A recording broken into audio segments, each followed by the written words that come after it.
ദൈവത്തിന് നമ്മുടെ അവസ്ഥകളെ മാറ്റാൻ അധികം നേരമൊന്നും വേണ്ട. ഏത് സമയത്തും അവസ്ഥകളെ തിരിക്കാൻ ദൈവത്തിന് കഴിയും. ദൈവത്താൽ കഴിയാത്തതായിട്ടൊന്നുമില്ല. നമ്മുടെ ജീവിതത്തിൽ ദൈവത്തിൽ നാം പ്രാപിച്ച വാഗ്ദത്തങ്ങളുടെ മേൽ ശത്രുവായൻ പോരാടുന്ന മണ്ഡലങ്ങൾ പലപ്പോഴും നാം ചിന്തിക്കും, ഇനി അതിലേക്ക് എനിക്ക് കടക്കാൻ കഴിയത്തില്ല, ആ വാഗ്ദത്തങ്ങൾ വെറുതെ ആയിരുന്നു എന്നൊക്കെ നാം ചിന്തിക്കുകയും ഭാരപ്പെടുകയൊക്കെ ചെയ്യാം. എന്നാൽ ദൈവത്തിൻ്റെ സന്നിധിയിൽ തക്ക സമയത്ത് ദൈവം പ്രവർത്തിക്കാനിടയായിത്തരും. നമ്മുടെ ജീവിതത്തിലെ ക്ലേശങ്ങൾ, നാം അനുഭവിക്കുന്ന ആ വെല്ലുവിളികൾ ദൈവത്തിന് അത്ഭുതം പ്രവർത്തിക്കാൻ വേണ്ടി ദൈവം വേർതിരിച്ചിരിക്കുന്ന വിഷയങ്ങളാണെന്ന് തിരിച്ചറിയുവാനിടയാകട്ടെ.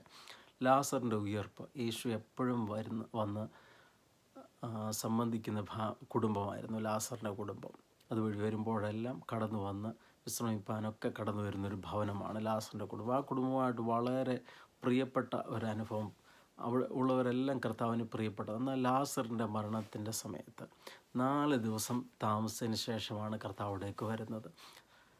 മാനുഷികമായി നോക്കിയാൽ നാറ്റം വെച്ച അനുഭവം. ആ സമയം വരെ കർത്താവ് കാത്തിരുന്നു. അവരുടെ ചിന്താഗതിയിൽ അവർ നോക്കിയാൽ അവർ പറയുന്നു, കർത്താവ് നീ ഇവിടെ ഉണ്ടായിരുന്നെങ്കിൽ ഞങ്ങളുടെ സഹോദരൻ മരിക്കത്തില്ലായിരുന്നു. ഒരു പക്ഷേ രോഗക്കിടക്കയിൽ കിടന്ന് ലാസറും മരണത്തിന് തൊട്ടു മുമ്പ് വരെ ചിന്തിച്ചതാണ്, കർത്താവ് യേശു ഒന്ന് വന്ന് എനിക്ക് വേണ്ടി പ്രാർത്ഥിച്ചിരുന്നെങ്കിൽ സൗഖ്യമുണ്ടായേനെ. എന്നാൽ അതുവരെ കടന്നു വരാനപ്പോൾ അവർക്ക് പ്രയാസമുണ്ടായെങ്കിലും മരണത്തിന്മേൽ അധികാരമുള്ളവൻ കല്ലറയ്ക്കൽ കടന്നു വന്ന് തൻ്റെ ശബ്ദം കേൾപ്പിച്ചു, ലാസറേ പുറത്തു വരിക. അതെ, അതുപോലെ ദൈവീയ വാഗ്ദത്തങ്ങളുടെ തക്ക സമയത്ത് ദൈവം തൻ്റെ ശബ്ദം കേൾപ്പിക്കാനിടയായത്. നിങ്ങൾക്ക് വേണ്ടി ഒരുക്കുന്ന വഴികൾ മാനുഷിക വഴികളല്ല, മാനുഷികമായ രീതിയിലുള്ള പദ്ധതികളല്ല. അതുകൊണ്ട് ദൈവം പ്രത്യേകമായിട്ട് നിയോഗിച്ചിരിക്കുന്ന ആ സമയത്തിനു വേണ്ടി പ്രാർത്ഥനയോടെ കാത്തിരിപ്പാൻ്റെ ഗുണമിടയായി തരട്ടെ. ദൈവത്തിന് ഒന്നും അസാധ്യമല്ല. മനുഷ്യരാൽ അസാധ്യമായ കാര്യങ്ങളും ദൈവത്താൽ സാധ്യമാണ്. ഇത് എങ്ങനെ സംഭവിക്കുമെന്ന് മറിയ ദൂതനോട് ചോദിക്കുകയാണ്. അപ്പോൾ ദൂതൻ പറയുന്ന കാര്യമാണ് മനുഷ്യരാൽ അസാധ്യം. മനുഷ്യർക്ക് അസാധ്യമെങ്കിലും ദൈവത്തിനൊന്നും അസാധ്യമല്ല. ദൈവത്തിൻ്റെ ശക്തിയാൽ, ദൈവത്തിൻ്റെ കൃപയാൽ ഈ ദിവസങ്ങൾ വാഗ്ദത്തങ്ങൾക്ക് വേണ്ടി കാത്തിരിപ്പാനിടയാകട്ടെ. അതുകൊണ്ട് വരുവാനുള്ളവൻ വരും. നിങ്ങളുടെ മഹാപ്രതിഫലമുള്ള ധൈര്യം തള്ളിക്കളയരുത്.